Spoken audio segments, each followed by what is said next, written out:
You may not believe how desperation reshapes a man's decisions, how it strips away everything but the raw, primal urge to protect, until you watch his world narrow to a single heartbeat. Elijah Vance knew that truth well. He lived in a small, top-floor apartment in Chicago's South Side, with his mother, Grandma Lena, and his 6-year-old daughter, Hope. Hope's congenital heart defect had turned ordinary days into a relentless schedule of scans, and nights into silent, desperate prayers.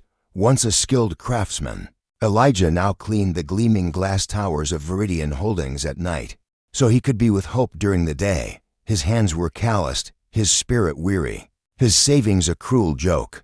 The operation Hope needed cost more than $200.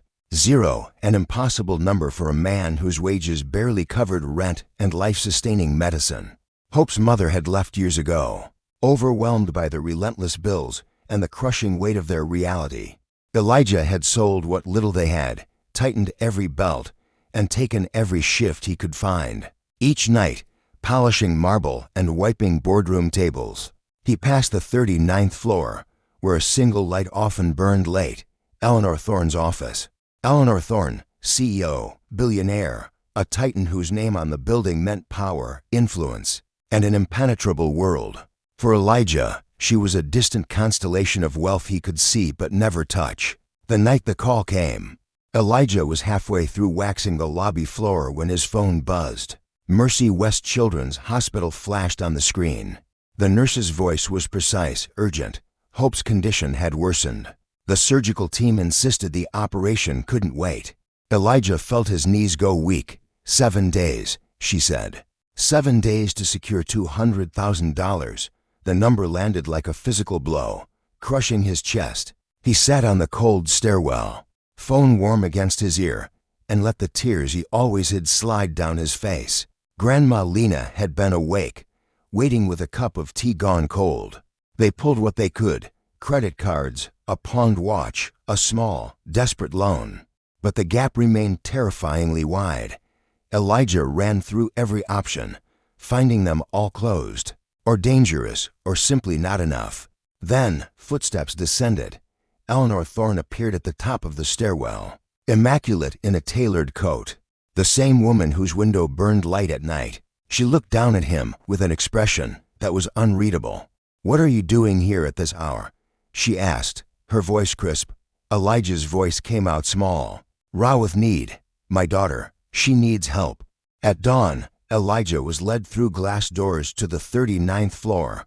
The office overlooked Lake Michigan. A city of dreams spread below. Eleanor Thorne sat behind a desk that swallowed the room. She slid a sleek tablet toward him. "Open it," she commanded.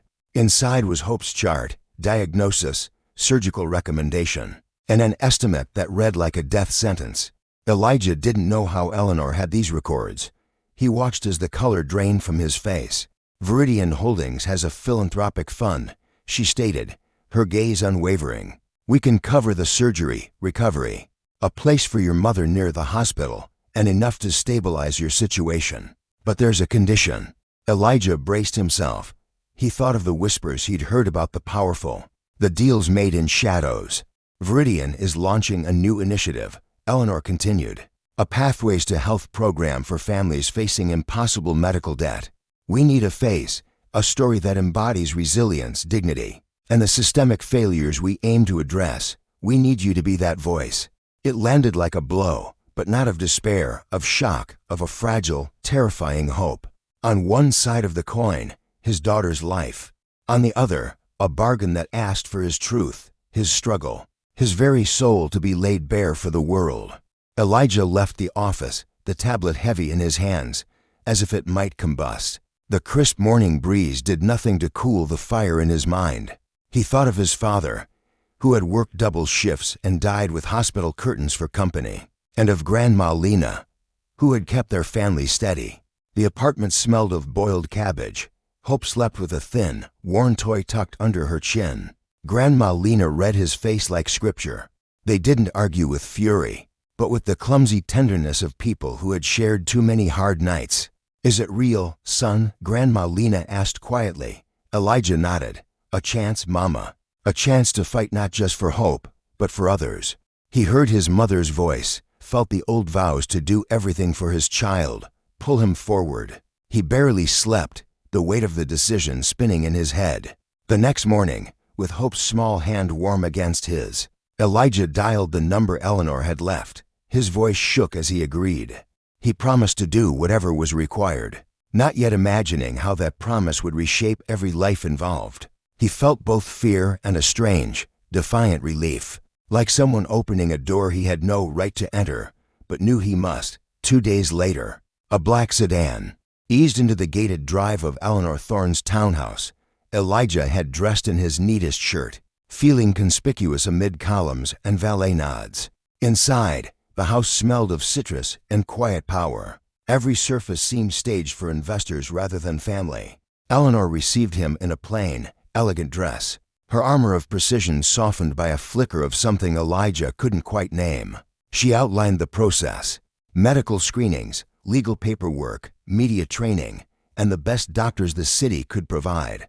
Dr. Karen Morales drew blood and asked about Elijah's health, cataloging facts that would anchor the agreement. Elijah answered mechanically, the contract settling like a second skin. Eleanor watched him with tired eyes, and he glimpsed not cruelty, but the ache of immense responsibility. A woman who had traded nights for balance sheets, and who now sought a different kind of balance. After signatures and tests, Eleanor handed him an envelope to cover immediate hospital costs and travel. For Grandma Lena, she did not offer comfort, only a clear, businesslike promise: the money, the operation, and a platform for change. The cold grip of the secret tightened around Elijah's heart, a bitter relief. He walked through the biting wind of the city of bridges, Amara's laughter echoing in his mind, a fragile melody against the harsh reality. Victoria Sterling's payment, a silent, brutal transaction, had moved with the speed of a bullet train. Within 24 hours, St. Jude's called. Amara's surgery, once a distant, impossible dream, was now scheduled with the hospital's elite pediatric cardiac team. Suddenly, nurses knew Elijah's name. A social worker, previously unseen, offered Naomi a quiet family room, the coffee surprisingly warm, the chairs unyielding. The stark contrast made Elijah's head spin. Just last week, he was a ghost in these halls, begging cold-eyed billing officers for extensions, for a shred of humanity. Now, doctors explained complex procedures with a meticulous patience that felt undeniably, sickeningly purchased. Every signature on Victoria's contract pressed against his chest, a phantom hand squeezing the air from his lungs. He sat by Amara's bedside, watching her fragile color ebb and flow, a silent prayer forming. Would she ever know the truth? The thought of her future hatred was a chilling whisper, but it paled against the roar of losing her. Naomi, his steadfast rock, held her worn Bible, fingers tracing a verse. God sometimes uses strange instruments. Elijah, she murmured, her voice a balm. He desperately wanted to believe. He needed to believe there was more than just a cold transaction, more than a soul-crushing bargain. Outside, the city of bridges winter light thinned to a desolate gray.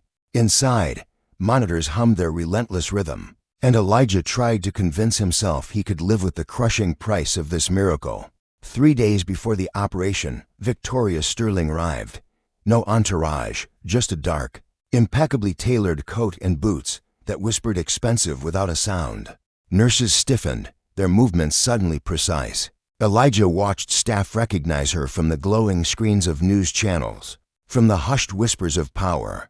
Some stared, others averted their gaze, a silent acknowledgement of her formidable presence. Victoria paused at Amara's doorway, a flicker of uncertainty crossing her usually impenetrable facade. The little girl's cheeks were flushed, an oxygen tube of fragile line beneath her nose, cartoons dancing silently on the wall-mounted screen. Amara blinked up at the stranger, then at her father. Elijah swallowed, the word billionaire catching in his throat, dissolving into a lie. A friend, he managed, helping Daddy with work. Victoria stepped closer, her gaze sweeping Amara's chart with a surgeon's precision.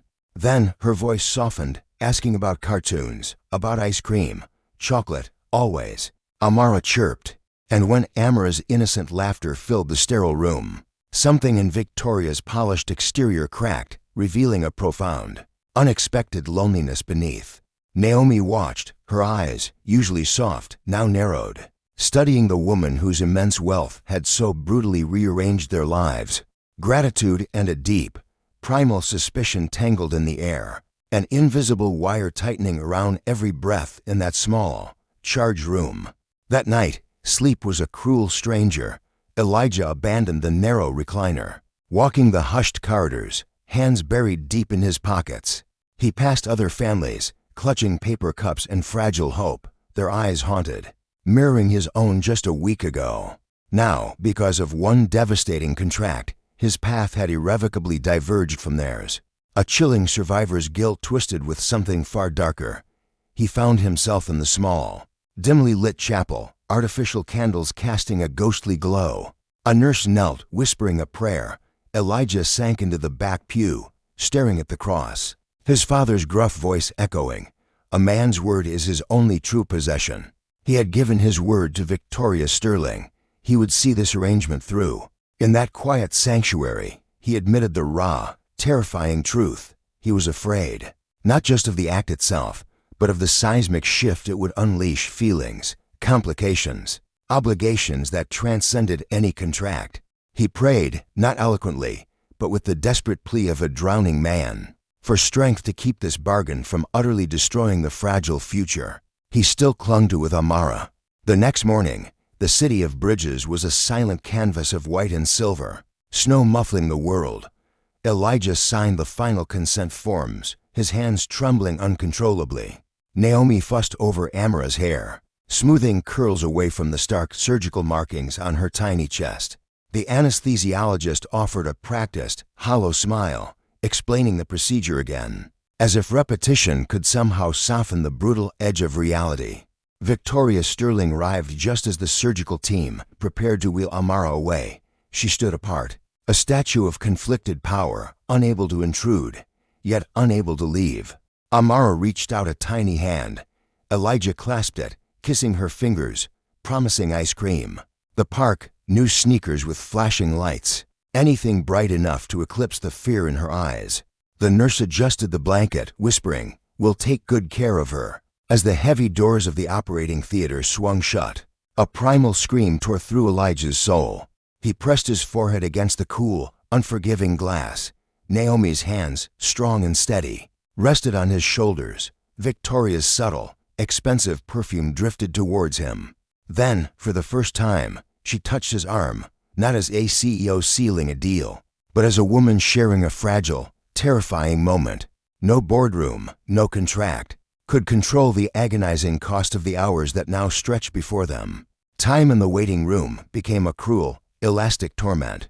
The TV babbled about stock markets and celebrity divorces, a meaningless drone against the roar in Elijah's ears. He paced, sat, stood, a restless phantom. Naomi prayed aloud now, her voice raw, hoarse.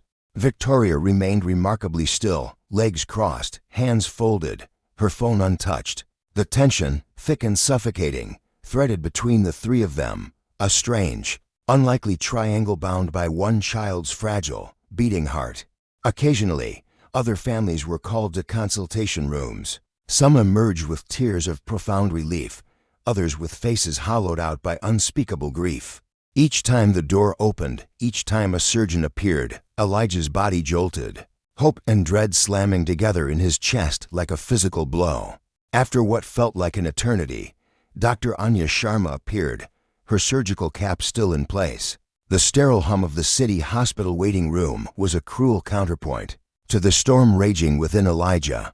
A muted television in the corner droned on about distant stock markets and celebrity scandals. A world utterly oblivious, utterly uncaring. He moved, a restless shadow, pacing the worn linoleum, then collapsing onto the unforgiving plastic chair, only to spring up again, a prisoner of his own anxiety. Asha's prayers, once a whisper, now tore through the air, raw and guttural, her voice a testament to a mother's desperate love. Naomi, stoic and unmoving, sat like a statue, her hands clasped around her phone, a silent sentinel, never once glancing at its screen. An invisible, suffocating thread of dread and hope bound the three of them. A sacred triangle forged by the fragile, beating heart of one small child. Periodically, the heavy doors would swing open and other families would emerge, some with tears of overwhelming relief, others with faces hollowed out, their spirits visibly broken. Each time, as a surgeon's figure appeared, Elijah's entire body would seize, a primal jolt of terror and anticipation. Hope and dread, twin titans, clashed violently within his chest. After an eternity that stretched beyond time itself, Dr. Anya Sharma finally appeared, her surgical cap still in place, a beacon in the suffocating silence. Her eyes, though veiled by a mask, held a clarity that cut through the sterile air. She sat opposite them and spoke words Elijah had barely dared to whisper in his darkest prayers. The procedure was a success. Complications were minimal. Imani is stable, stable. The word echoed, a fragile melody of hope. The room tilted, not from despair, but from an overwhelming, dizzying relief. Mama Lena's quiet sobs filled the silence. Elijah buried his face in his hands, a torrent of laughter and tears, indistinguishable. Finally breaking free, Senator Thorne let out a breath she might have held for decades. The miracle had arrived, but the unspoken covenant, the heavy price, still hung in the air between them. If you've stayed with us through Elijah's journey so far, we're curious. Where in the world are you watching from? Let us know in the comments below. We love seeing the incredible tapestry of our global community. Chapter 3, Imani's fight for recovery, began with the smallest, most precious victories. A flicker of eyelids, a raspy, indignant complaint about the bland hospital food. The first time she demanded her tablet. Monitors still chimed, nurses still bustled. But the suffocating shadow that had clung to Elijah's chest, a constant, icy grip, began to recede. He watched her breathe, a steady, rhythmic cadence, free from the old, terrifying stutter, and felt something akin to sacred awe. The doctors spoke of careful monitoring, of medications and follow-ups, but their voices now carried the gentle hum of optimism, not the stark warning of caution. Mama Lena moved around the room with lighter steps, humming old hymns under her breath. At night, Elijah sat by the window, gazing down at the sprawling city lights. Each glowing square, a life, each life, a story of struggle, of silent bargains, of dreams deferred. He wondered how many down there had made deals they could never speak of, just to keep their own light burning. Senator Thorne visited again, always brief, always impeccably composed. She brought a plush toy and a stack of vibrant coloring books, slipping effortlessly into polite small talk with Imani. But when Imani drifted into sleep, that carefully constructed friendliness evaporated, replaced by the cool, unyielding professionalism of someone about to discuss figures and deadlines once more. This time, however, the ledger wasn't on a spreadsheet. Barely 2 weeks after the surgery, with Imani strong enough to loudly declare her boredom, Dr. Anya Sharma signed off on her discharge plans. The Sovereign Medical Center's billing department confirmed what Elijah already knew. The astronomical cost had been absorbed by an anonymous foundation, a silent arm of Thorne Industries. There would be no crushing payment plan, no dreaded final notice stamped on a letter. The financial noose around his neck had been severed. In its place, a different kind of tether, binding him to Senator Thorne's world. They met in a hushed conference room, tucked away from the vibrant pediatric wing. Glass walls and abstract art tried to soften the room's stark, undeniable purpose. Papers lay meticulously stacked on the table. Senator Thorne's lawyer, a silver-haired man with a voice like polished stone, meticulously reviewed every clause, rights, obligations, confidentiality, the absolute stipulation that Imani would never be connected to any resulting child, and the chilling irrevocability of the agreement. Elijah tried to focus, but his mind snagged on phrases like no parental claim and permanent non-disclosure. His signature already marred earlier versions. This was merely a final, ceremonial confirmation. Yet, each repeated word made the crushing weight of reality heavier.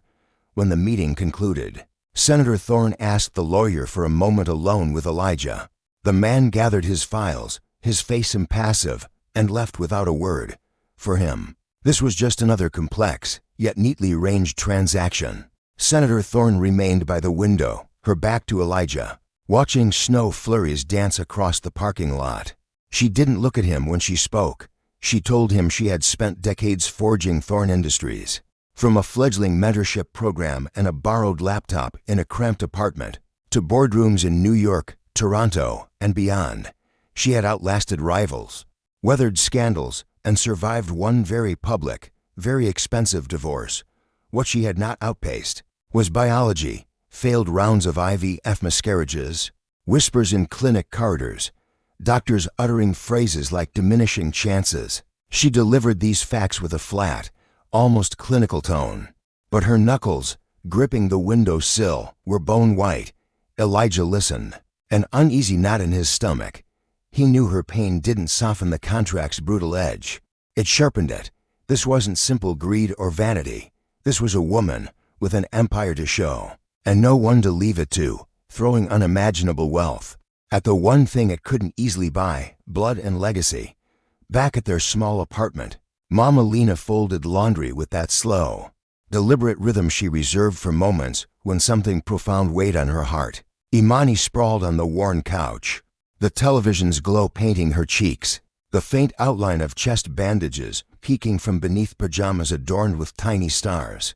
Elijah relayed the final, chilling details to his mother: the timeline, the clinic appointments, the absolute requirement for discretion, the assurances about medical safety. Mama Lena listened, silent, unmoving. Then, she gently set down a small t-shirt and asked one question. "Can you live with it?" At first, he thought she meant Imani, imagining her daughter's reaction if she ever learned the truth. But Mama Lena clarified, her voice soft as a whisper, "I mean Senator Thorne's child. Can you move through life knowing there's another son or daughter, carrying your eyes, your laugh, growing up in penthouses and private schools, never knowing you existed?" Beyond a single line in a sealed document, the thought lodged in Elijah's chest like a stone. He admitted he didn't know. He only knew that without this impossible decision, Imani might not be there at all, laughing at a cartoon, complaining about hospital food.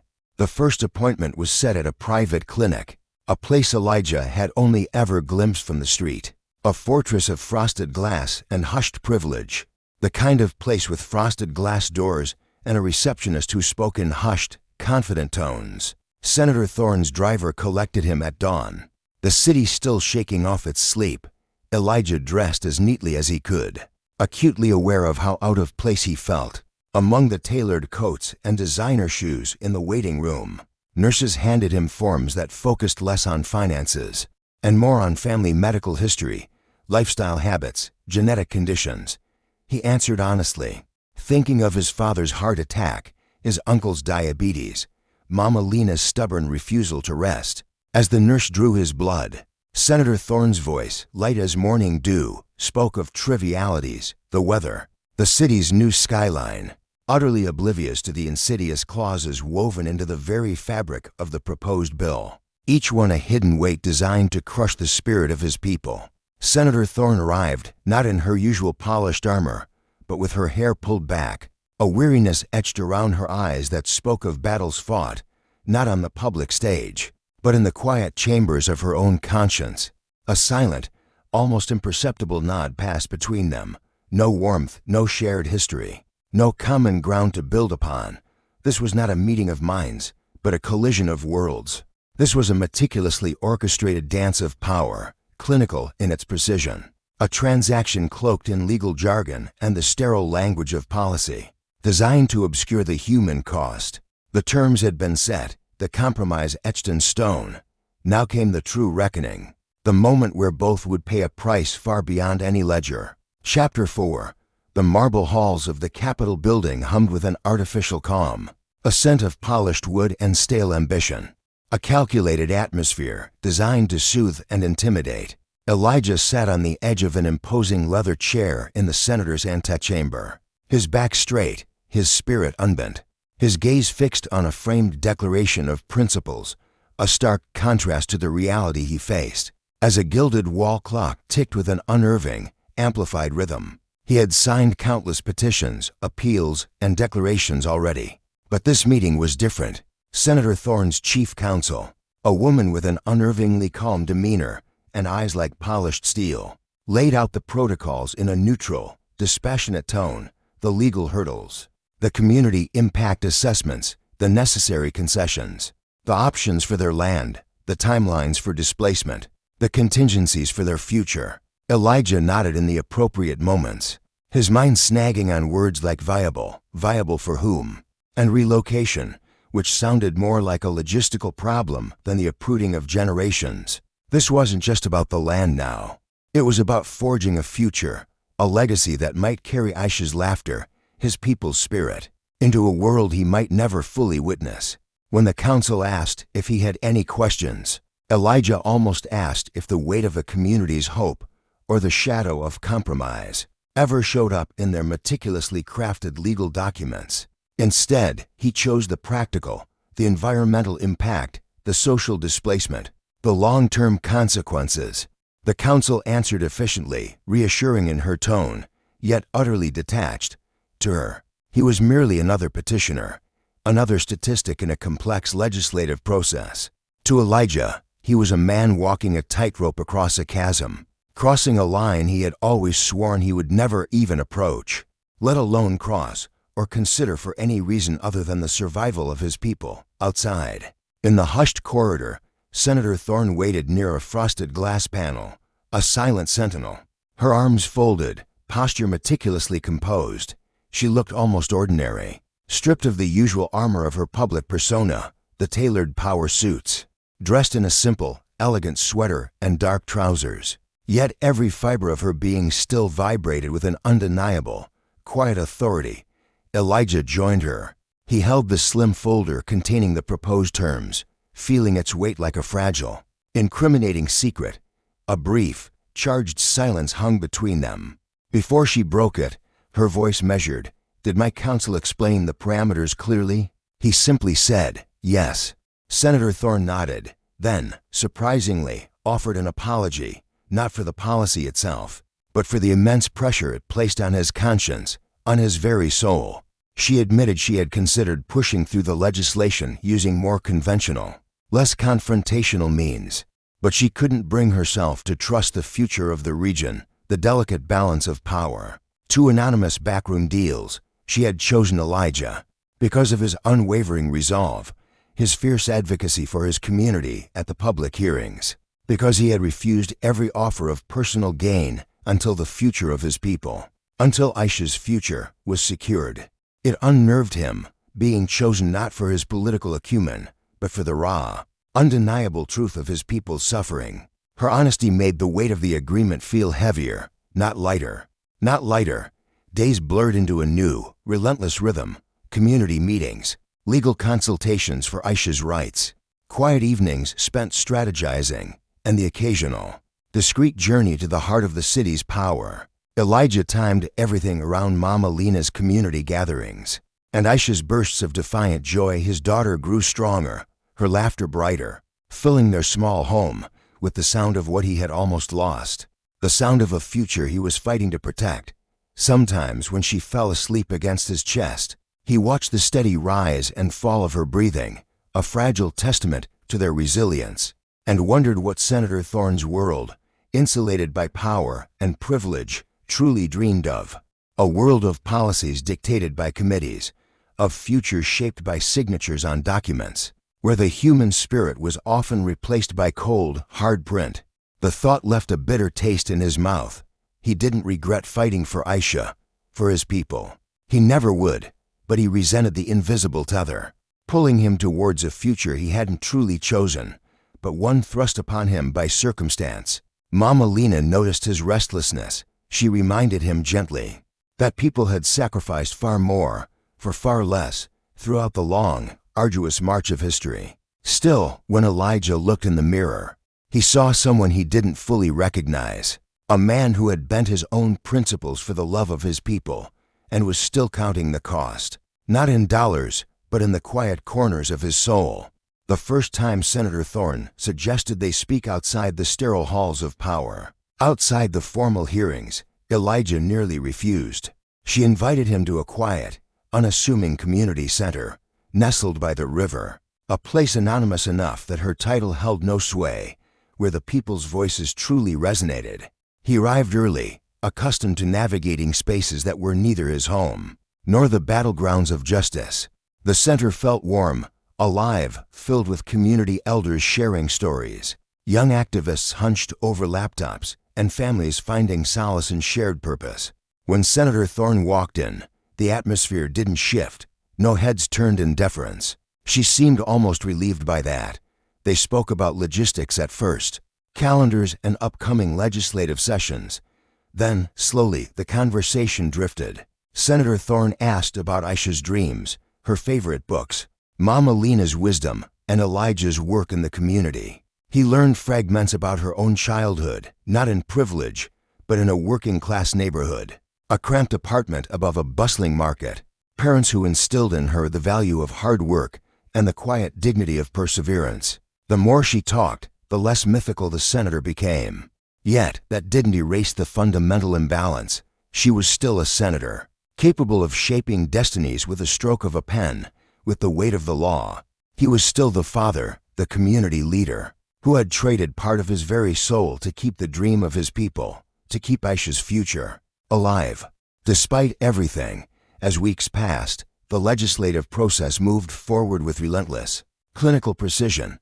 Bills were drafted, amendments proposed, schedules adjusted, and each meeting brought them closer to a point of no return, a crossroads for their community. One somber afternoon, Elijah arrived at the Capitol building alone. Senator Thorne had a critical vote in the Senate and would join the final review by video later. A stern aide led him to a smaller, quieter committee room this time, explaining that the stage was more personal, more profound, more invasive.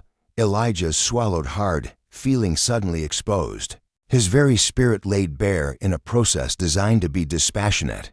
He thought of Aisha's small hand in his, of Mama Lena's quiet, piercing question, "Son, can you truly live with the man you become to win this fight?" When everyone involved had moved on, Elijah realized that somewhere along the way, he had stopped.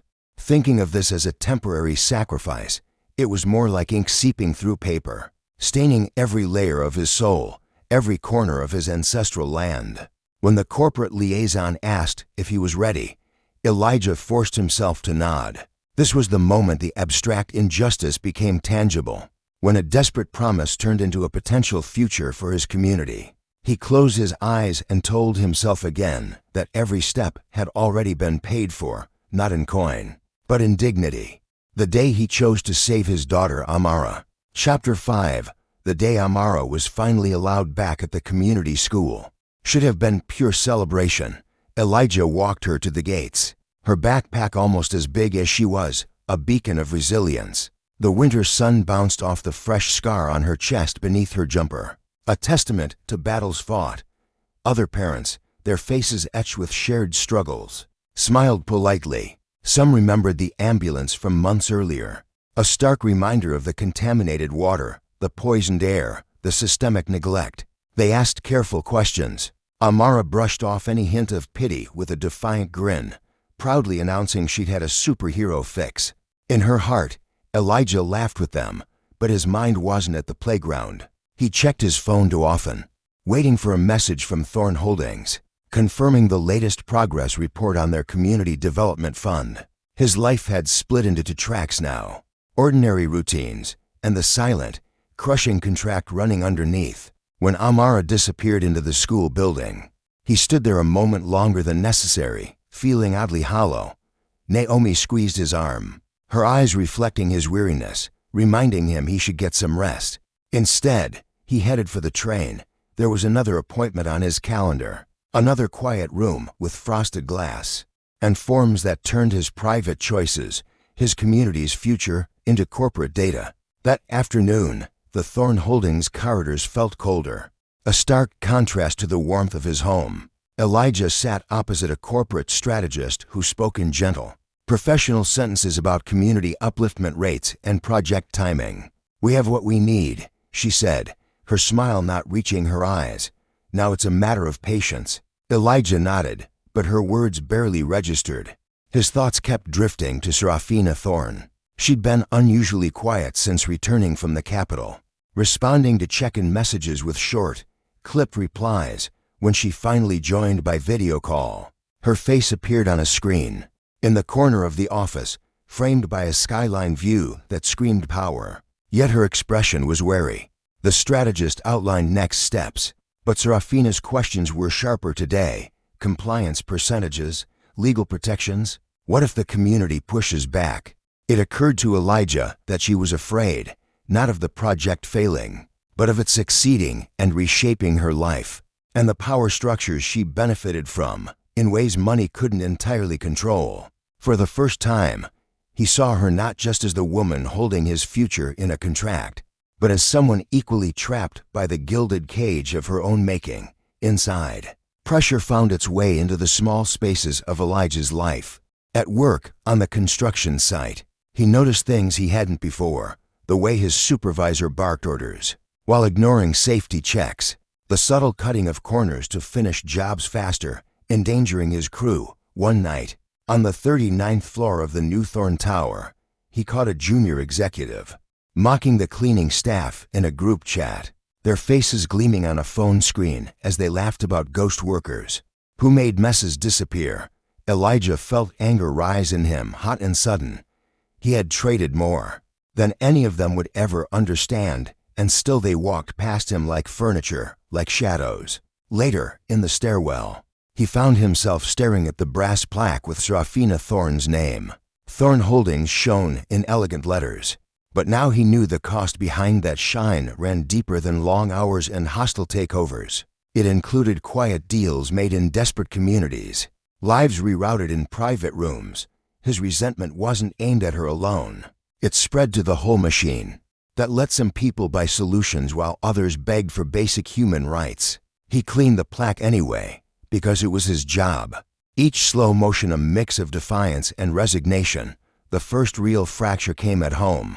Over dinner, Naomi set a pot of stew on the table, steam fogging the small kitchen window. Amara chatted about school, about a new girl who'd complimented her backpack, about a teacher who'd called her brave. Elijah smiled and tried to listen, but his eyes kept drifting to the envelope on the counter, the latest update from Thorn Holdings, a reminder of their precarious future.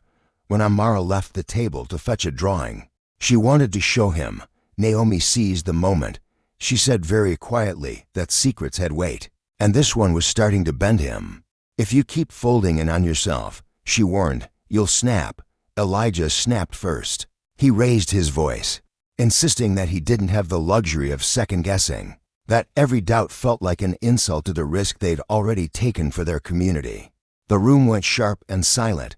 Amara reappeared in the doorway, clutching her picture, eyes wide. Elijah's anger drained instantly, replaced by shame. He knelt, apologized, and praised her drawing, like it was the most important thing in the world. Maybe it was. Naomi's eyes shimmered, but she said nothing more. The fracture remained, hairline but real. That night, unable to sleep, Elijah scrolled through news articles about Serafina Thorn.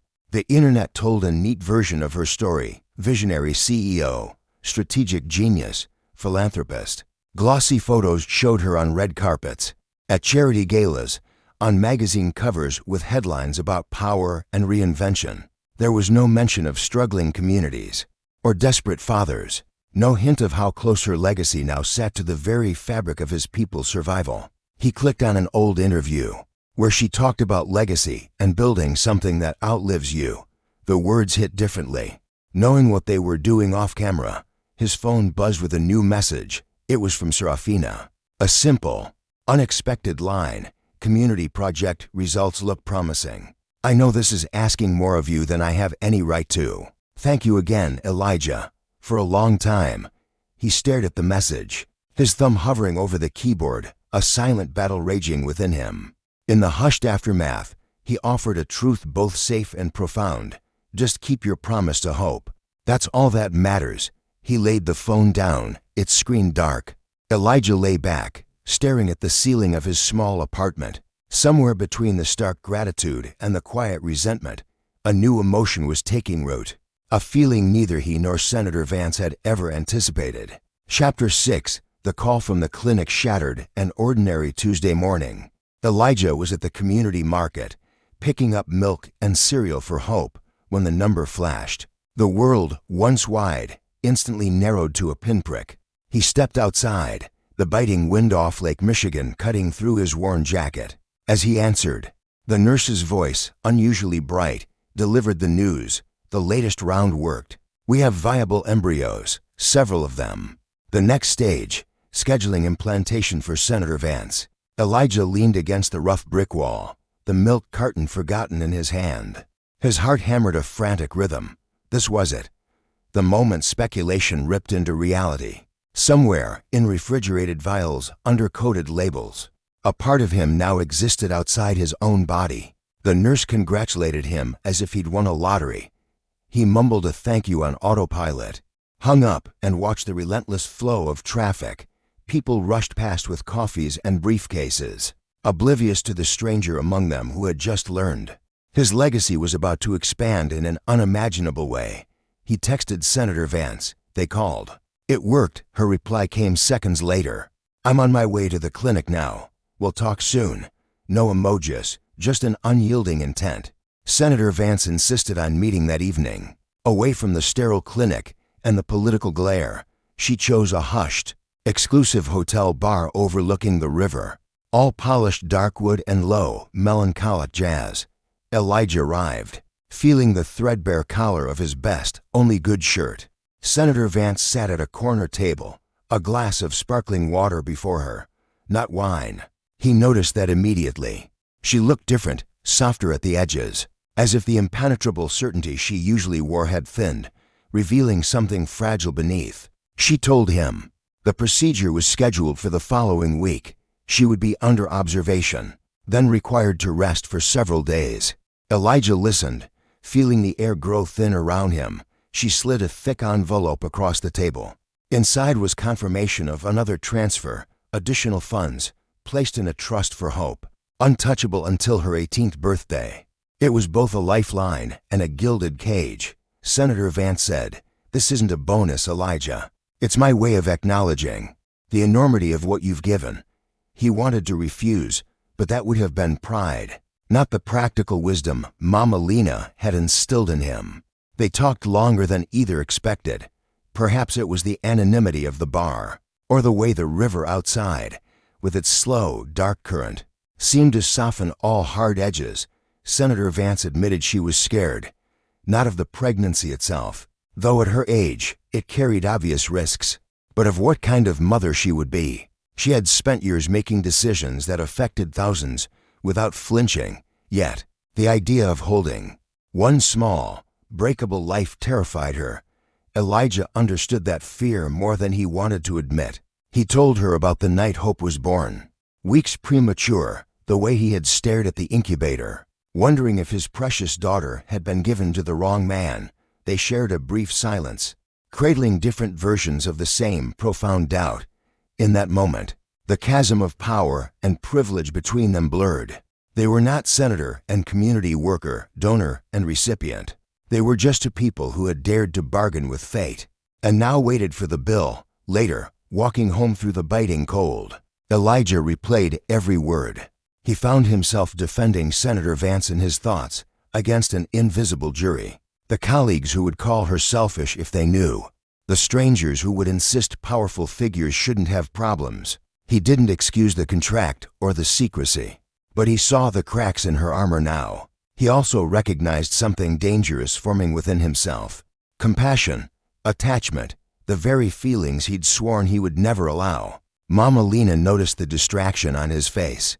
When he stepped inside, she asked no direct questions, just pressed a warm mug of tea into his hands and watched him with eyes that saw too much. Hope bounded into the room, eager to show him a school project, a family tree with their names written in careful, wobbly letters. He traced the branches with a finger, imagining another child whose name would never appear on this page. The tree looked incomplete, in a way Hope could not yet see. The week before the implantation, everything seemed to buzz with a low, restless energy. At the community center, Elijah found himself lingering by the elevator that led to the executive floors of the city hall. wondering if Senator Vance would be in her office or already cocooned in clinic appointments. He almost went up once, finger hovering over the button, then stopped. Their agreement depended on distance as much as discretion. The more they blurred personal lines, the more perilous this became. Instead, he poured his unease into extra shifts, scrubbing the marble floors and glass windows of the center until they gleamed, a stark contrast to his inner turmoil. At home, he overcompensated with hope, longer bedtime stories, extra time at the park, small treats he couldn't quite afford. Mama Lena watched quietly, sensing that something profound was shifting. One night, as he tucked Hope in, she asked an innocent question that froze him. "Daddy, will I ever have a brother or sister?" Elijah's breath caught. He answered with the safest truth he could manage. "Life surprises us sometimes, Hope." She smiled, satisfied. He left the room feeling like he had lied, without technically saying anything untrue. On the morning of the procedure, Senator Vance sent one brief message: "Heading in now. Whatever happens, thank you." Elijah stared at the text far longer than necessary, his thumb hovering over a reply he never sent. He spent the day pretending normality, fixing a leaking tap at the center, buying groceries, taking Hope to a follow-up appointment. Yet, his thoughts remained in that private clinic. In the hushed, imposing halls of the Capitol, Elijah pictured Senator Vance, her face etched with the weight of a nation's hope, surrounded by advisors and the silent hum of power. Her decision, a fragile seed, held the future of his community in its balance. In another life, he might have been in the inner chambers, pleading their case directly. Instead, he carried the burden of their hope alone, an unseen sentinel. That evening, as he cleaned the city's forgotten corners, his phone finally vibrated, a message from an unlisted number. It read, "The vote is cast. The verdict awaits. Now we wait," he thought, to destinies poised on a knife's edge. One, a little girl whose spirit yearned for freedom, and one potential future, a new dawn for his people, already bound to him by shared struggle and unspoken promise. The waiting became a crucible. The council had set their rigid timelines: days for deliberation, dates for public statements, windows of opportunity where they would announce the fate of their plea. For Elijah, there was no official decree, no printed schedule, his calendar filled with silent, agonizing questions. At work, time stretched, an endless desert. The drone of the floor buffer, the rhythmic sweep of his broom, the clink of cleaning supplies, all blurred into a low, relentless hum. Every time his phone buzzed, his heart seized. Most often, it was trivial, a community alert, a group message, a reminder for Maya's school event. Life, in its cruel irony, insisted on normality, while something monumental unfolded unseen. At home, he found himself watching Maya sleep more often, just to witness the steady rhythm of her breath, her small hand curled on the pillow, the scars of past injustices slowly fading. Yet she had no idea her future, her very dignity, was now tied by systemic power, by legal precedent, by the cold print of a bill, to whether the establishment accepted or rejected their plea for equality. Senator Vance went silent again. Days passed with no word, beyond terse official statements, relayed through her press office, deliberating, considering all perspectives, following due process. Elijah told himself this was the way of power. Their struggle had never promised emotional updates, only the cold, hard truth of the law. Still, the silence gnawed at him. He had expected a sense of detachment, but instead, he felt profoundly unmoored. One evening, after tucking Maya into bed, he found himself scrolling through Senator Vance's public life again. The internet was awash with her image, delivering impassioned speeches on justice, cutting ribbons at community centers, smiling beside dignitaries and activists. He zoomed in on one photo, her at a podium, eyes steady, shoulders squared. The caption quoted her, "True courage is putting your heart into something you cannot fully control." At the time, she'd meant political strategy. Now, the words resonated like an accidental confession. Elijah wondered if any of the people applauding her that day had any inkling of the profound moral risk she was facing now. The first tremor of change came not from Senator Vance or her office, but from the very edifice of power. Elijah arrived at the Capitol one night to find the lobby buzzing. Security guards standing rigid, aides moving with the strained politeness people adopt when history is being forged above their station. There was talk of emergency sessions, of public opinion swaying with leaked rumors of a breakthrough. Nothing directly concerned him, yet he felt the shift in the air, as if the very foundations of the city were holding their breath. On the top floor, Senator Vance's office light was off for the first time in weeks. The absence of light spoke louder than any grand pronouncement. He pushed his cleaning cart past the imposing doors, his gaze lingering for a heartbeat before moving on. It struck him that somewhere in this same city, she too was in a quiet vigil, waiting for a decision that could alter more than political careers. He went back to work, but his movements felt slower, heavy with thoughts he couldn't share. It was 3 days later, while Elijah was in the community market, comparing prices on basic necessities, that his phone finally rang. Senator Vance flashed on the screen. He nearly dropped the jar of rice in his hand. Stepping away from the bustling aisle, he answered, bracing for bad news or carefully worded political jargon. Her voice startled him. It sounded nothing like the clipped, authoritative tone she used in public addresses, nor the controlled politeness from their brief, formal encounters. There was a tremor in it, a note of profound wonder she couldn't quite suppress. The vote, it passed. It's fragile, but it passed. We have a chance. For a second, Elijah couldn't speak. The world around him, the beeping registers, the murmur of shoppers, a child complaining about a toy, faded into a distant hum. He forced out a thank you, a word that felt impossibly small, for the seismic shift she'd just announced. Senator Vance let out a short, disbelieving laugh, as if hearing the words spoken aloud made the impossible real. Then, almost shyly, she thanked him. The call ended quickly, but the echo of her voice, imbued with a new humanity, lingered. That night, Elijah sat at his kitchen table, long after Maya had fallen asleep, and the city's hum had quieted. The small apartment was still, the only sound the faint whir of the old fan. He placed his phone on the table and stared at it, as if another message might materialize through sheer will. He should have felt settled. The fight was won, Maya's future secured, the path to justice cleared. Senator Vance had made her stand, the beginnings of a new legacy. Instead, he felt as if he stood at the precipice of a new era, looking down at a future he couldn't yet fully grasp. Somewhere, in the heart of a system he had fought, a seed of change, nurtured by their collective struggle, had taken root. One day, that seed would blossom into a movement, a generation, a new world. A world where children like Maya would walk freely, their eyes reflecting the dignity they had fought so hard to inherit. Elijah pressed his palms flat on the table, a silent vow.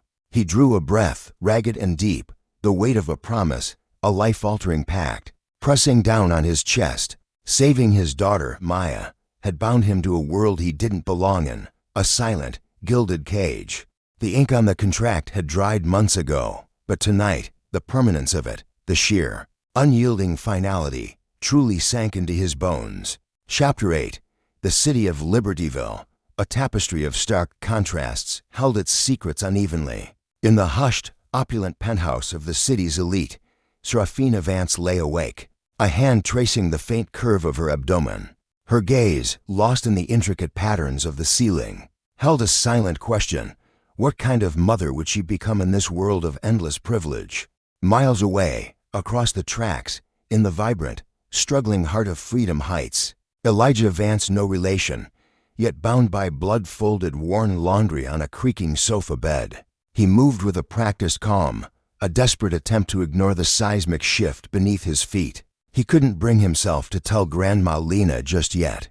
He carried the truth like a river stone, smooth yet impossibly heavy, a constant, cold presence in his pocket. His fingers, callous from years of honest labor, worried at it when no one was looking. A silent prayer, a silent burden. The clinic's words echoed in his mind, clinical and detached. Strong initial numbers, promising signs. Next scan scheduled, life reduced to data points, quantified, sterilized. But for Elijah, it was anything but simple. That evening, at their small, brightly lit kitchen table, Maya, his resilient little warrior, chattered excitedly about her science lesson. "Daddy," she beamed, "did you know we get half of who we are from our mom, and half from our dad?"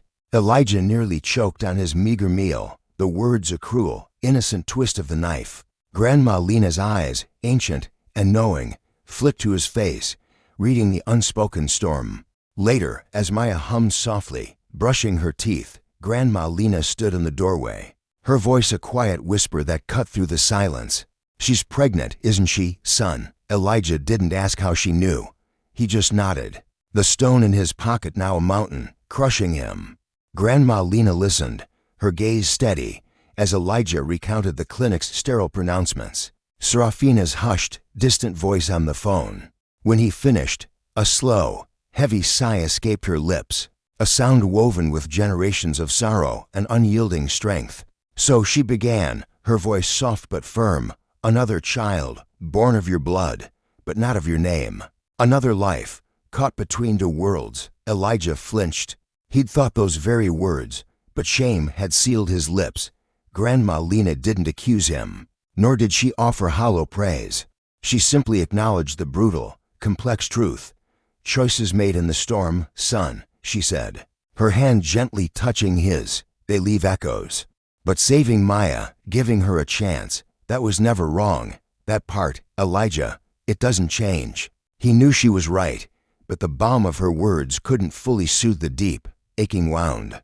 That night, as he watched Maya sleep, her small chest rising and falling with the innocence of childhood, he wondered, somewhere in a world of towering glass and silent wealth, was Serafina Vance also awake, imagining a future that now held a child he would never tuck in, never sing lullabies to, never truly call his own. Over the following weeks, Serafina's messages, once formal and detached, began to shift. They grew more frequent, yet remained cautiously guarded, as if she were testing the invisible boundaries of their contract, learning how much she could lean without shattering the fragile truce. Brief updates arrived, heartbeat detected. "Doctor says things look good. Tired but okay." Sometimes a photo would accompany them, never of herself, but of small, poignant details, a hospital wristband, a solitary waiting room chair by a window, a cup of herbal tea resting on her knee. Elijah found himself replying more than he intended, first with practical questions. "Are you resting enough? Any risks?" Then with small, genuine encouragements, the kind he wished someone had offered him during Maya's early, terrifying days. Their exchanges existed in a strange, narrow corridor, intimate in content, yet rigidly confined by the contract's unyielding fences. They could speak of fear and hope, of scans and symptoms, but they could not, dared not, speak of what either of them might truly feel when the child finally arrived. At the gleaming corporate tower where Elijah worked, reality remained stubbornly, cruelly ordinary. The elevators still chimed, executives still spilled overpriced coffee on polished marble floors, emails still pinged in privileged inboxes. But for Elijah, the ground beneath his feet was shifting. On a Friday evening, he was summoned to his supervisor's cramped, windowless office. The man, a perpetually bored middle manager with a face etched in a permanent frown, delivered the blow. "Budget realignment. Overtime hours are being cut." Elijah's stomach plummeted. Those extra shifts, the ones that kept Maya fed, the lights on in Freedom Heights, the ones that offered a sliver of dignity in a system designed to keep him down, they were gone. The irony was a bitter, metallic taste. Somewhere, in a trust account he could only imagine, more money than he'd ever dreamed of sat, waiting for Maya's 18th birthday, while he, her father, was being told to survive on less, to stretch pennies until they screamed. After the meeting, he lingered in the sterile stairwell, rubbing a hand over his tired face. The building's wealth screamed around him, abstract art on the walls, silent security cameras, ambient music designed to soothe the privileged. And yet, his payslip remained an exercise in brutal scarcity. It made Serafina's world, and his own, feel impossibly distant, a chasm that widened with every passing day, despite the silent, growing link between them. The next encounter was unplanned, a twist of fate in the indifferent sprawl of Libertyville. Elijah, having finished an early shift, chose a quieter route home. a path less traveled through the heart of Freedom Heights. As he rounded the bend near the old riverfront, he saw her. Serafina stood by the railing, a thick, expensive coat wrapped around her, a cashmere scarf tucked high to her chin. She wasn't alone. A discreet security detail lingered nearby, feigning casualness. But she had clearly waved them back. Her hands, almost instinctively, rested over her barely there abdomen. She looked tired, yes, but there was a new softness around her eyes, a vulnerability he hadn't seen before. For a long moment, neither spoke. The city hummed around them, oblivious to the silent drama unfolding. Finally, a small, uncertain curve touched her lips. "I was hoping," she whispered, her voice carrying on the crisp air, "one day we'd bump into each other, without clinics, without contracts." Elijah joined her at the railing, maintaining a respectful, yet diminishing distance. They watched the dark, flowing water, both consumed by thoughts of the life neither could openly acknowledge. In that moment, a jolt of realization coursed through him. He wasn't just a donor, or a desperate father anymore. He was becoming something far more complex, something harder to define. A ghost in a story that was still being written, yet yearning to claim his place. Chapter 9. For a brief, fragile period, life in Freedom Heights pretended to be simple again. Weeks slipped by, measured by hurried school runs, the distant clinic updates from Serafina, and the steady, reassuring rhythm of Maya's follow-up appointments. Her doctors, finally, were pleased. Maya's energy returned in joyful, breathless bursts, filling Elijah with a gratitude so profound it brought tears to his eyes. "Race you upstairs, Daddy," she'd shout, her laughter echoing, a beacon of hope in the ongoing fight. It was a ghost of the past, a shadow in a story that was still being defiantly written. Chapter 9. For a precious while, life dared to pretend it was simple again. Weeks melted into months, meticulously measured by the joyful chaos of school runs, the reassuring updates from the clinic, and the steady, rhythmic cadence of Maya's follow-up appointments. Her doctors, their voices filled with genuine admiration, declared her progress miraculous. Her energy returned in vibrant, unpredictable bursts that left Elijah breathless with a gratitude so profound it felt like a prayer. She'd challenge him, her laughter echoing, to race her up the stairs. Nia, oblivious to the gathering storm, still demanded trips to the community garden, even when the autumn air bit with cold, and chattered about school plays and spelling tests. On the surface, their world held a fragile peace, but underneath, new fault lines formed. Eleanor Vance's pregnancy progressed, a closely guarded secret, hidden behind impeccably tailored coats and carefully curated public appearances. The world saw only a visionary CEO, rumored to be exploring bold new philanthropic initiatives. They didn't see a woman scheduling board meetings round hushed ultrasound appointments. She and Elijah texted, just enough to keep the fragile connection alive, updates, practical questions, the occasional dry, shared joke, yet every message threaded another invisible wire between their vastly different lives. Neither dared to acknowledge that one wrong move, one overheard call, one misdirected email, could yank all those wires taut, dragging their entire world and their sacred mission into the unforgiving light. The first real outside threat didn't come from Eleanor's gilded world. It came from Elijah's. One evening, his supervisor, Mr. Henderson, pulled him aside. With the forced casualness of a man delivering a rehearsed, uncomfortable speech. "There are whispers, Eli," he began, his voice low, "about you having some special connection upstairs." A junior cleaner had apparently seen him step out of a car that didn't match his paycheck. A sleek, black sedan, the kind that belonged to Eleanor Vance's personal driver. Combine that with the trust account paperwork Elijah had foolishly left half-folded in his locker one night, and the stories started writing themselves. Nothing concrete yet. Just insidious murmurs that he was being paid off, that he'd snitched on his colleagues, that he had a backroom deal with management. Elijah felt the familiar, burning shame rise in his throat. He had traded his peace for Nia's future, not to be someone's pawn. Mr. Henderson warned him to keep his head down. "This building," he said, "has ears." At home, the tension followed him through the door. Imani, his mother, Noticed the tightness in his shoulders, the way he snapped at small inconveniences when she pressed. He tried to brush it off as workplace politics. Nothing serious, but the lie tasted bitter. That night, as he dried dishes, he confessed the whispers, the suspicion, the humiliation of being cast as some kind of traitor to his own people. Imani listened, her eyes dark with a profound concern. She reminded him that secrets rarely stay perfectly contained. The more people, she said, her voice a quiet strength, who brush up against the edges of the truth, the more likely they are to tug. You can't control every story they make up, she said softly, only how you live with the real one. Her words were meant to comfort, but they scraped against a deeper fear within Elijah. The real story wasn't just about saving Nia anymore. It was about a second child, a billionaire, and a contract that would sound like fiction if he tried to explain it.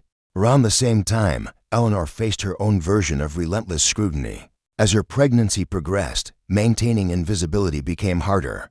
Her clothes had to be tailored with careful discretion. Her public schedule filtered through a lens of what she could physically handle. A sharp-eyed financial journalist published a speculative piece about unusual patterns in the Vance Foundation's charitable arm, and the growing influence of a mysterious pediatric foundation. It was still vague, more insinuation than direct accusation, but it made Eleanor's legal team twitchy. She messaged Elijah late one night, irritation bleeding through the screen. They can smell change from miles away, she wrote. They'll invent a dozen wrong answers before they stumble anywhere near the truth. Elijah replied with something half-honest, that being misjudged was exhausting. Even when people had no idea what they were actually right about, she sent back a single line. Welcome to my life. For a moment, their very different worlds overlapped in shared frustration, a silent pact of resilience. It was Nia who, unknowingly, nudged the story toward a new direction. One Sunday afternoon, she found an old photo album tucked behind a stack of boxes in Imani's wardrobe. The pictures showed Elijah at different ages, a lanky teenager, a young man in greasy overalls at the community garage, a nervous father cradling a tiny bundle of tubes and blankets in a hospital room. Nia sprawled on the floor, turning pages with reverent awe. You look scared here, she giggled, pointing to the picture of him holding her as a newborn. Elijah smiled, admitting he had been. Then she asked a question that landed with more force than she knew. Will there ever be more baby pictures, like, of another baby? Imani froze in the doorway. Elijah managed to laugh, deflecting with a vague answer about the future being full of surprises. But later, as he put the album back, he realized something chilling. Children grew. They asked harder questions, and one day, both of his children, one under his roof, one behind a wall of secrecy, might demand answers he had no idea how to give. Chapter 10. The next skin changed everything and nothing at the same time. Eleanor sent the image to Elijah without comment at first, just a grainy, black and white printout, captured by her phone. For a few seconds, he didn't understand what he was looking at. Then, the outline resolved. A small curve, a head, a suggestion of limbs, a tiny profile caught mid-turn. The caption from the clinic at the top of the image identified gestational weeks and due date, like it was just another appointment. Elijah sat at the small kitchen table, phone in hand, his heart beating too fast. He'd seen ultrasound pictures before. Nia's early ones were still tucked into an envelope with her hospital paperwork, but this one felt different. This time, he wasn't the father on the form. On paper, he barely existed. Yet, in that blur of pixels, he recognized something that made his chest tighten. The curve of the nose, the shape of the forehead. Familiar, not proof, but a profound suggestion of destiny. Eleanor finally sent a second message. The words echoed, a fragile melody of hope. They say everything looks healthy. Elijah stared at the screen, a tempest brewing behind his eyes. Was it relief or a fresh wave of dread? At work, the whispers mutated. A colleague, Trevor, cornered Elijah in the staff room, his voice a conspiratorial hiss. Word is, senior management has a special cleaner on the payroll, someone they trust for more than just scrubbing floors. Trevor snickered. suggesting Elijah was moonlighting as security. Or worse, a corporate spy. A primal anger buzzed in Elijah's veins, but he forced a hollow laugh, playing along. Let them think he was a spy, he decided grimly. The truth was a labyrinth far stranger. Every sit-along glance, every hushed conversation, scraped at his soul. One evening, cleaning a vast executive conference room, he caught his reflection in the darkened glass. Uniform, name badge, eyes that held the weight of 1,000 untold stories.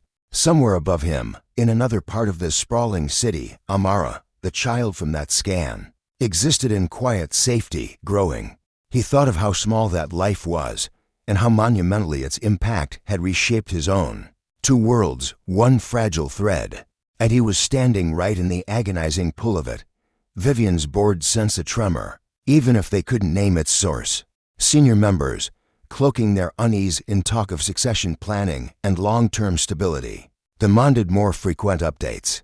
Sterling, a sharp-eyed investment veteran who had known Vivian since her ascent, noticed the subtle shifts. She left meetings a fraction earlier, declined late-night calls she once would have embraced more critically. He noted the surge of activity around the company's pediatric foundation, the very one that had quietly covered Amra's staggering medical bills.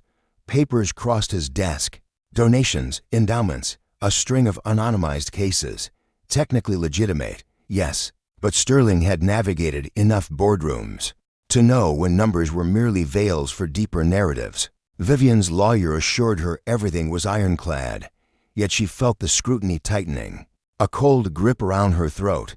After a particularly grueling strategy session, she messaged Elijah, "They're circling. Not close, but closer than I like." Elijah's reply was the only anchor he had. "As long as Amra's safe and your side is legal, we'll handle whatever comes." It sounded braver than he felt at home. The immense pressure began to seep through the cracks. Small arguments flared over trivialities: whose turn to cook, a misplaced bill, whether Amara could join a school trip. That cost more than they had spare. Ruth, his wife, saw the burden he carried alone. One night, she gently suggested counseling. "Someone neutral," she whispered. "Someone you can talk to without risking the secret." Elijah almost laughed, a bitter, hollow sound. "How did you tell a stranger that your daughter was alive?" "Because you'd agreed to give a billionaire an heir, on the condition you'd pretend that child didn't exist. Privacy forms didn't have a box for that." Instead, he poured himself into being present for Amara. He helped with homework, turned spelling practice into games, and let her fall asleep on his chest. During Friday movie nights, the more he tried to anchor himself to the life he could touch, the more acutely aware he became of the one he couldn't. Everything narrowed toward paperwork again. One afternoon, Elijah was summoned, not by his supervisor, but by an email from a law firm representing Titan Corp.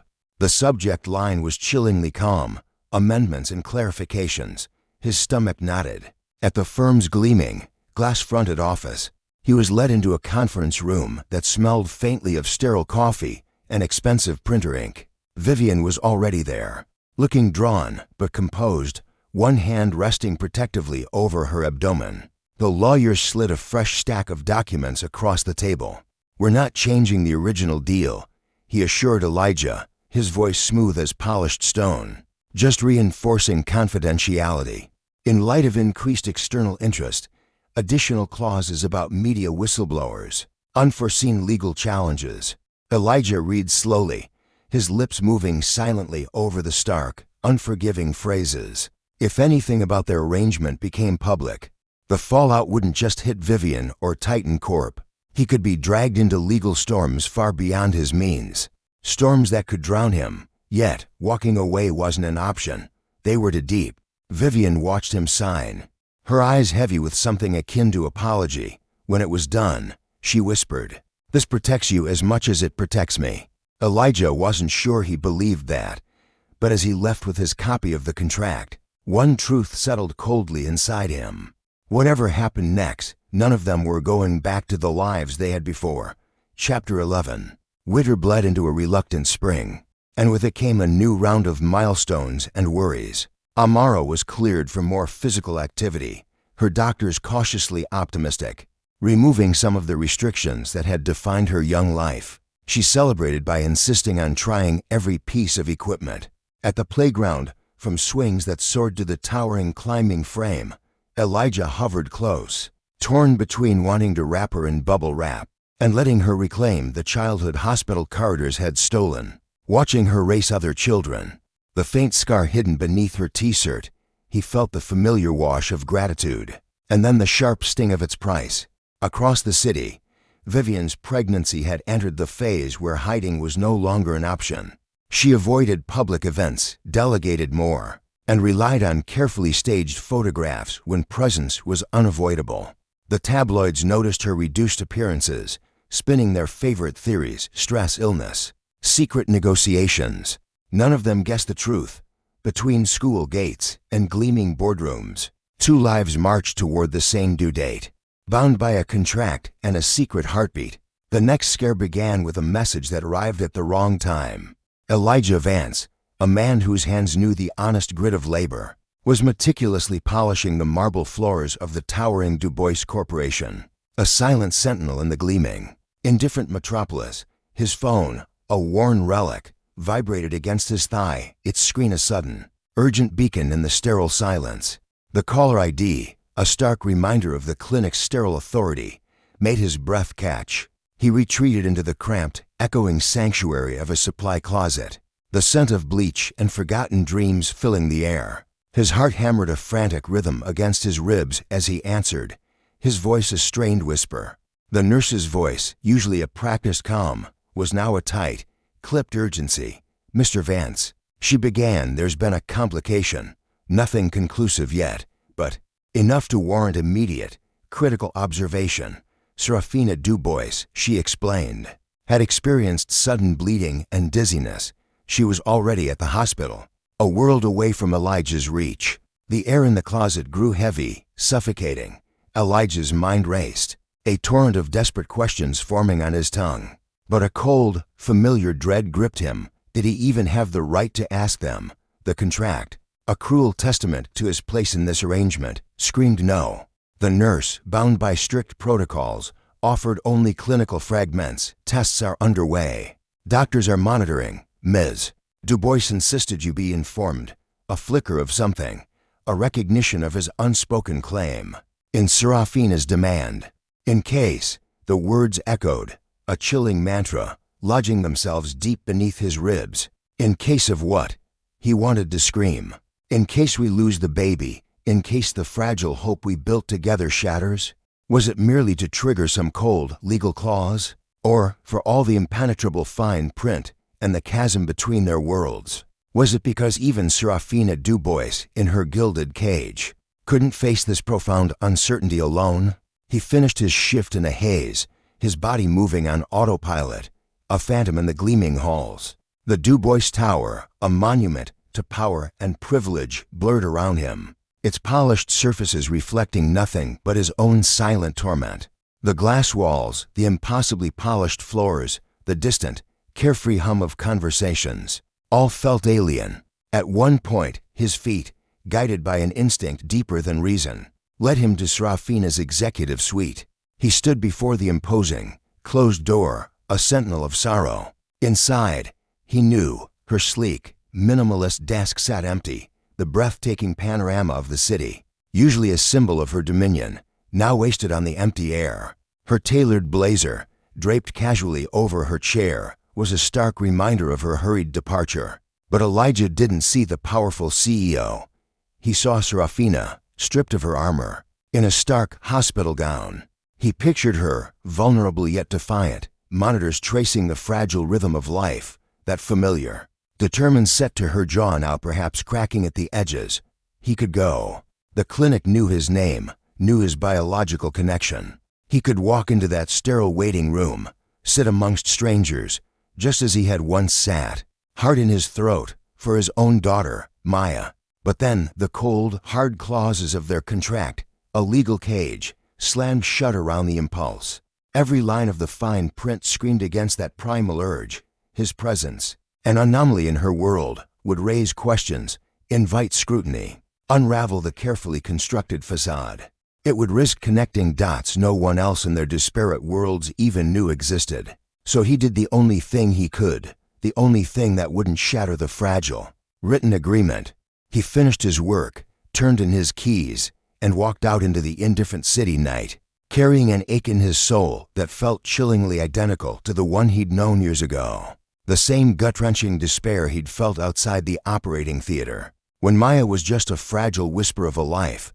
At home, he forced a semblance of normalcy. Maya's homework lay waiting, a beacon of innocent expectation. Grandma Lara's old knee was flaring up again, a constant throb. The ancient washing machine groaned a new, ominous tune. Life, in its relentless, unforgiving march, refused to pause for his private torment. Just because his heart was held captive in a sterile hospital room he couldn't enter. Eventually, under Grandma Lara's steady, knowing gaze, the dam broke. He told her about the call, about the bleeding, about the crushing helplessness of knowing a part of his very soul, his own flesh and blood, was in danger in a hospital he was legally forbidden to enter. A father denied his child. Without inventing a lie, a performance he couldn't bear, Grandma Lara listened, her wise eyes reflecting his pain, the lines around her mouth deepening with unspoken understanding. She didn't remind him of the bargain. She didn't utter a single word about the impossible bargain he'd struck, nor did she suggest this was a divine warning, a sign they had dared to push too far against the established order. Instead, her calloused hand, etched with a lifetime of struggle and love, reached across the worn kitchen table and enveloped his. "Son," she said, her voice a soft, resonant melody, "we don't get to choose which children our hearts worry about. We only get to choose how we stand, how we fight, when that worry comes knocking." It was a strange, profound comfort, yet a harsh truth. Elijah lay awake that night, staring at the familiar cracks in his bedroom ceiling, each one a roadmap of the decisions that had led him to this precipice. The update came with the first tentative light of dawn. Just as the first sliver of gray light pierced through the thin, faded curtains, a simple text, devoid of preamble, yet carrying the weight of the world, still pregnant, baby's heartbeat strong. "I'm on bed rest." They say it was a warning. Elijah felt his lungs expand, truly fill with air. For the first time in what felt like an eternity, the suffocating grip on his chest finally loosening. He read the message twice, then a third, until the words blurred into a shimmering promise. His reply, clumsy and raw, was pure, unadulterated sincerity. "I'm glad you're both okay. Please listen to them this time. Rest." A few agonizing seconds later, 3 dots appeared on his screen, disappeared, then reappeared. Serafina, the formidable CEO, was struggling, starting and stopping her response, a rare glimpse into her vulnerability. Finally, a shorter line arrived. "I'm trying harder now. I know how close I came." The scare, a brutal awakening, irrevocably shifted something between them. Until then, their connection had been a transactional shadow, existing largely in the cold, hard shadow of what they'd already done, the medical procedures, the implantation, the ironclad contracts. Now, for the first time, they were both forced to confront the terrifying fragility of the future they were attempting to build. It wasn't just about ink on paper or the vast sums of money exchanged. It was a precious, nascent life that could vanish in a single, terrifying night. Chapter 12. Bed rest, a cruel irony for a woman who never stopped, forced Serafina Dubois to slow down in ways she had spent a lifetime meticulously avoiding. She transformed a sun-drenched room in her opulent townhouse into a temporary command center, a fortress of productivity. Laptops hummed, files stacked, and the digital world became her new battlefield.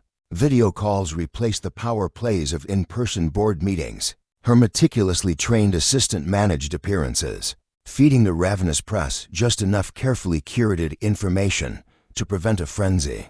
Officially, she was recovering from exhaustion and focusing on strategic planning. Unofficially, she was counting the agonizing days between each ultrasound scan.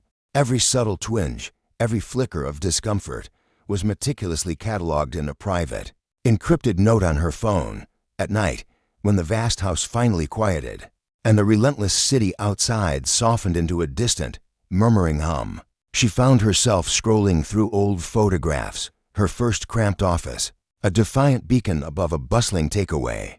The early, hungry team crowded around second-hand desks, fueled by ambition. Her ex-husband, a ghost from a long-ago gala, before the cracks in their foundation became chasms.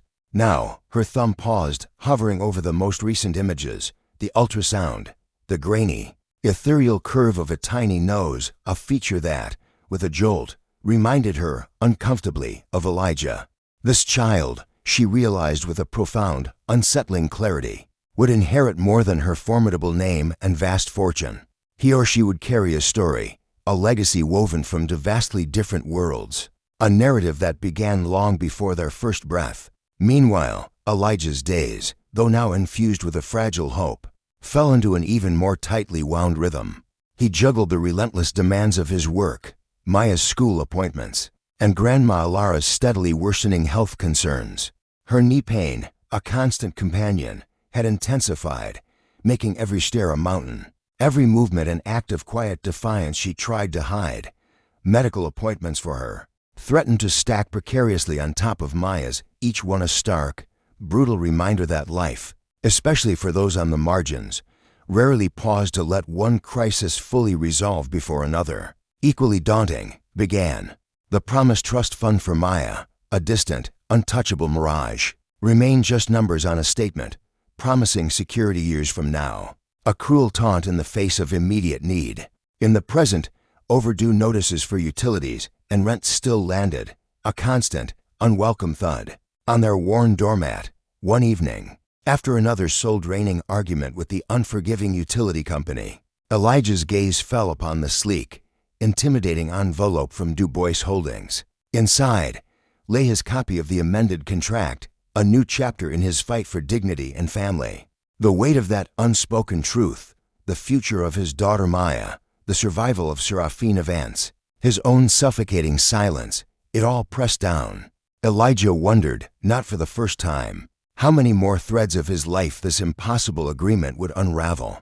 The relentless pressure finally fractured his carefully constructed friendships. Javier, a loyal comrade from the old community auto shop days, spotted Elijah near the bus stop and invited him for a drink. At first, the familiar din of the local diner, the hum of ordinary lives, offered a fleeting reprieve. But Javier, ever perceptive, soon steered the conversation into the treacherous waters of Elijah's hidden world. "You're different, man," he said, his gaze sharp over his coffee cup. "You've got that look, like you're carrying the weight of the world. And I heard you're up at Ethel Corp now, in those gilded towers with the elite." He tried to make it a joke, but a steel edge cut through. Questions followed. Was Elijah doing security? Had he fallen into something shady? Elijah parried, deflecting with half-truths about odd jobs and temporary contracts. But the more he evaded, the sharper Javier's curiosity became. Leaving the diner, Elijah felt the walls of his secret closing in, the circle of those who sensed his burden slowly expanding.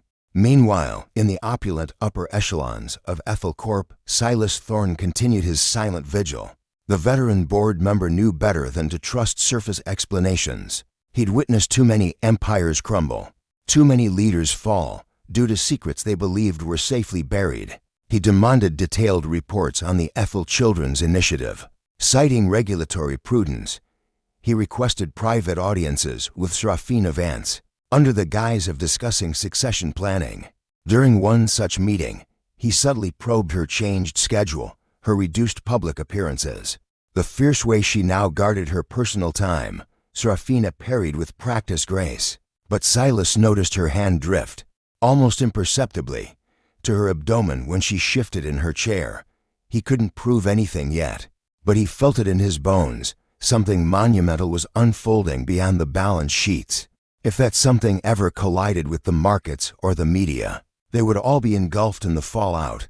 He left the meeting with a quiet, chilling resolution to keep digging, quietly, before any surprise had the chance to shatter the company. The moment that truly shifted the ground beneath Elijah's feet came from the most innocent place. Maya's community school announced a family heritage day, inviting students to bring photos, stories, and objects representing their background. At the dinner table, Maya bounced with excitement, asking Elijah and Mama Lena for old pictures.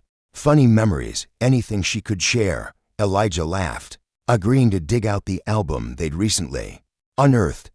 But later that night, as he helped her glue photos onto a poster board, she asked a question that landed with the force of a confession. If families can be all different, she said thoughtfully, can someone have a secret family? Too, like one nobody knows about? Elijah froze, the glue stick suspended midair. He managed to ask why she was asking. Maya shrugged, her eyes fixed on the pictures. We learned about people who had kids in different countries, she said. And sometimes they didn't tell everyone. It's sad, but it happens. She looked up at him then, a tiny frown creasing her brow. You'd tell me if there was anyone else, right? He managed a nod and a strained smile, his throat too tight for words. After she went to bed, he sat alone in the kitchen, the chilling realization dawning. The questions he'd hoped to avoid for years were already knocking at his door, far sooner than he'd ever anticipated. Chapter 13. The weeks that followed felt like walking on a floor that might crack at any moment. On the surface, everything moved forward. Maya finished her poster for Family Heritage Day, proudly gluing on pictures of Elijah as a baby, Mama Lena in Nigeria before she immigrated, and a faded shot of Elijah's father standing beside an old car he'd never quite managed to fix. Their story looked simple on paper, 3 generations, one small, tight-knit line. Elijah forced himself to smile as Maya rehearsed what she would say to her class, but every mention of family now carried a quiet, haunting echo of the one growing in secret across the city. When she practiced her introduction, this is my daddy, and this is my grandma, and this is my granddad who's in heaven. Elijah wondered whether years from now, another child with his eyes would be doing a similar project. With no mention of him at all, the idea lodged under his ribs like a shard of ice. At Ethel Corp, small shifts began to coalesce into something more noticeable.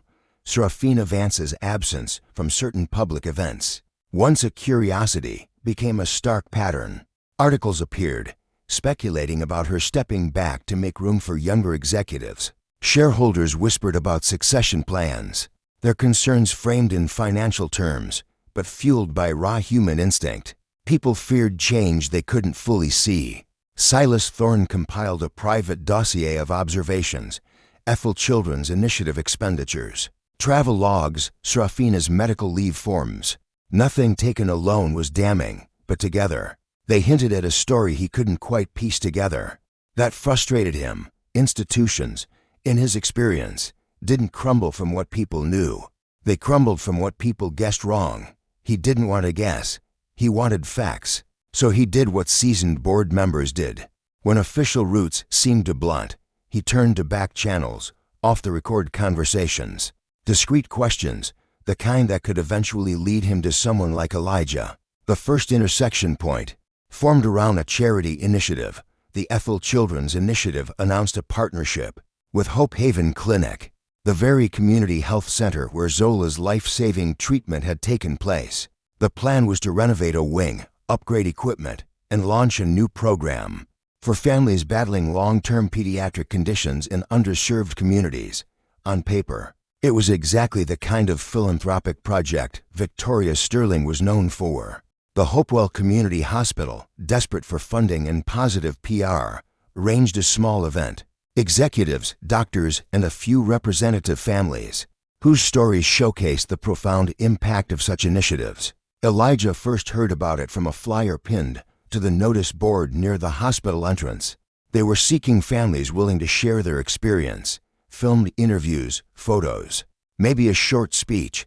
Zola thought it sounded like an adventure. Aisha felt a knot of apprehension. Elijah stood between them, his heart a frantic drum against his ribs. If they agreed, they'd be stepping directly into the gilded cage of Victoria Sterling's world.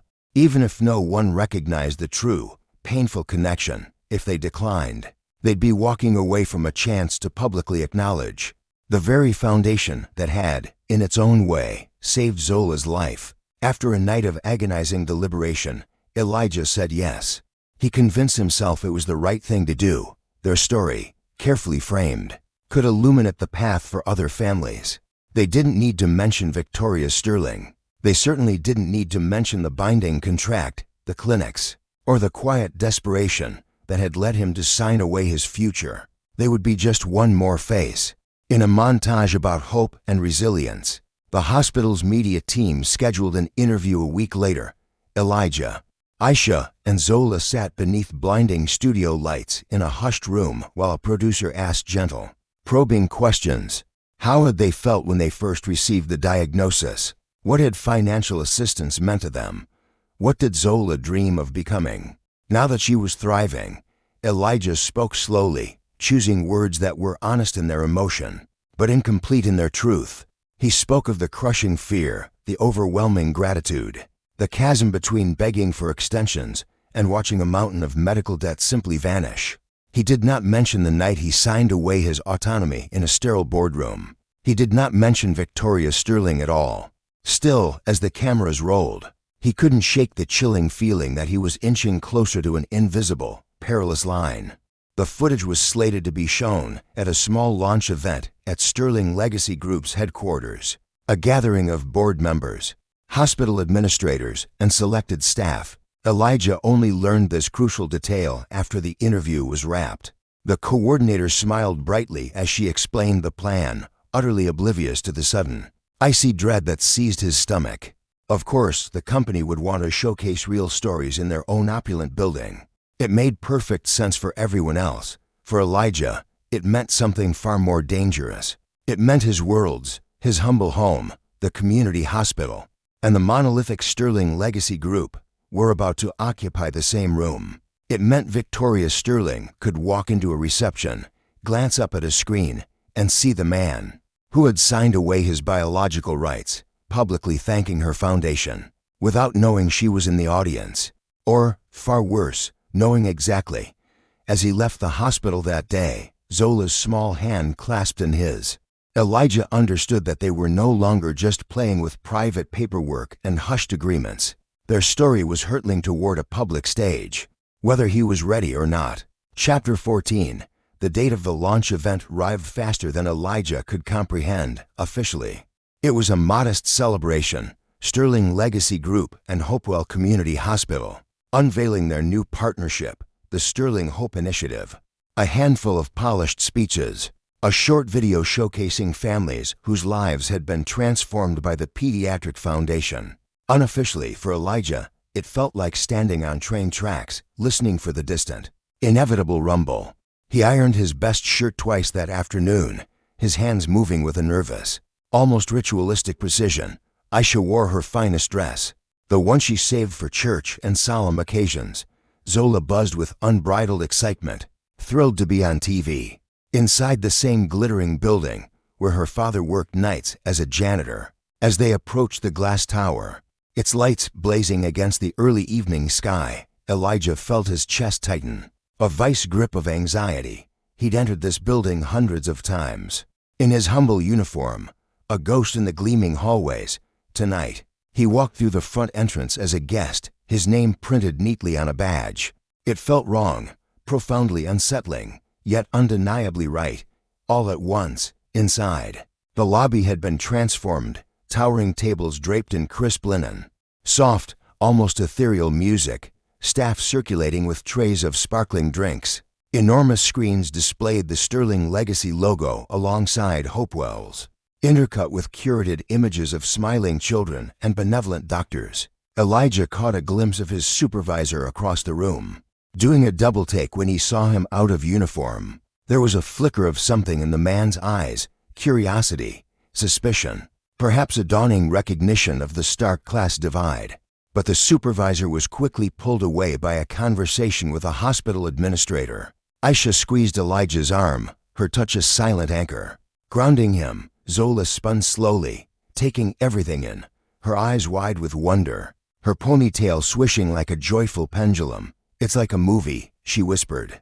Elijah forced a smile, a mask of calm, and reminded her to stay close. Every instinct screamed at him to turn around, to flee this opulent trap. Instead, he moved deeper into the room, one deliberate step at a time, like someone walking into a spotlight they knew they couldn't avoid.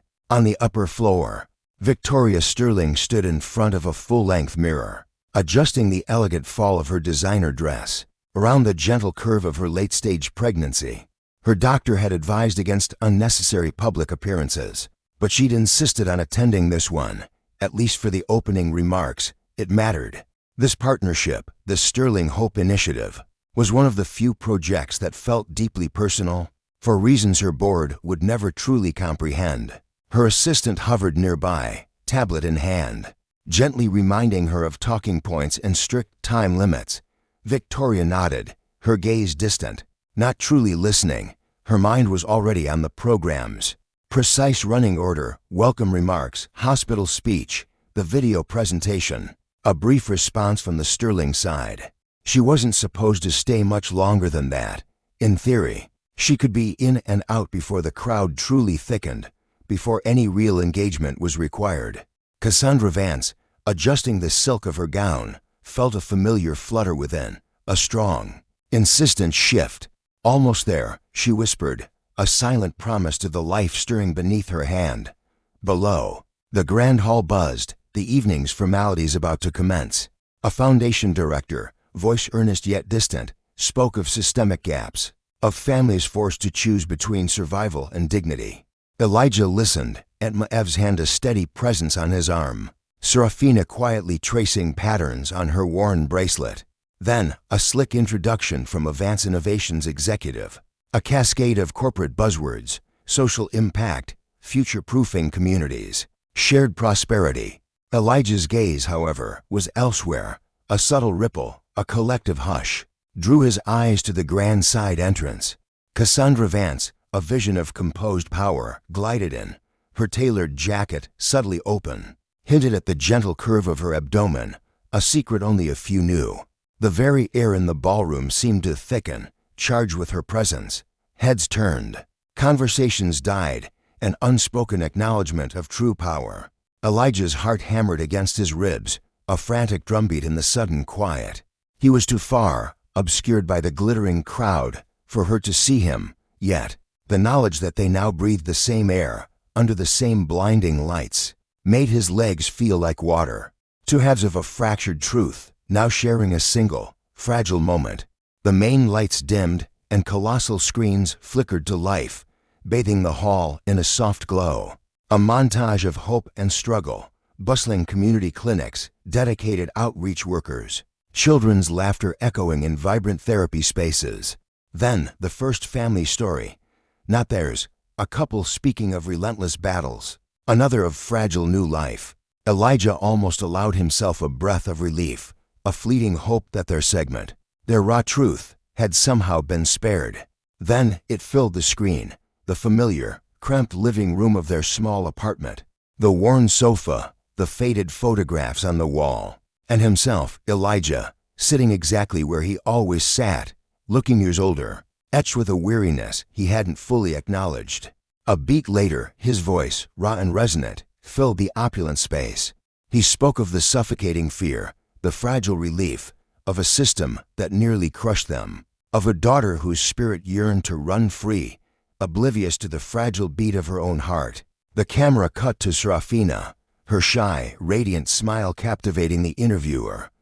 Then to Aunt Maeve, her voice steady, describing the profound relief of not having to choose between a roof over their heads and life-saving medicine. The glittering room around Elijah dissolved. All he saw was the screen, and beyond it, somewhere behind him, the woman whose empire had funded this very footage, the woman who held the unspoken, devastating truth of their shared history. For a suspended heartbeat, the vast hall was utterly silent. The elite audience watched the screen, transfixed. Elijah watched the polished floor, his own voice echoing back to him, alien and distant. On screen, he sat at their kitchen table, fingers unconsciously tracing the rim of a chipped mug, recounting the moment the call came, Serafina's surgery, finally approved. It felt like, his recorded self whispered, his voice thick with emotion, like the world unclenched, like I could finally breathe again. The camera shifted to Serafina, her small legs swinging playfully, as she explained in simple, Innocent terms that the kind helpers had made her heart better. She beamed directly into the lens, and across the opulent room, hardened faces softened. Eyes glistened. At the periphery of his vision, Elijah saw heads nod, saw a discreet hand reach for a handkerchief. Aunt Moev's hand found his, her grip a silent anchor. Serafina bounced slightly on her toes, utterly delighted to see her own bright face on the colossal screen. For everyone else, this was a poignant segment in a corporate narrative. For Elijah, it was his entire world, his raw, unvarnished struggle, distilled into sound bites and set to an uplifting score. On the exclusive balcony level, where titans of industry watched from a detached remove, Cassandra Vance felt the air leave her lungs.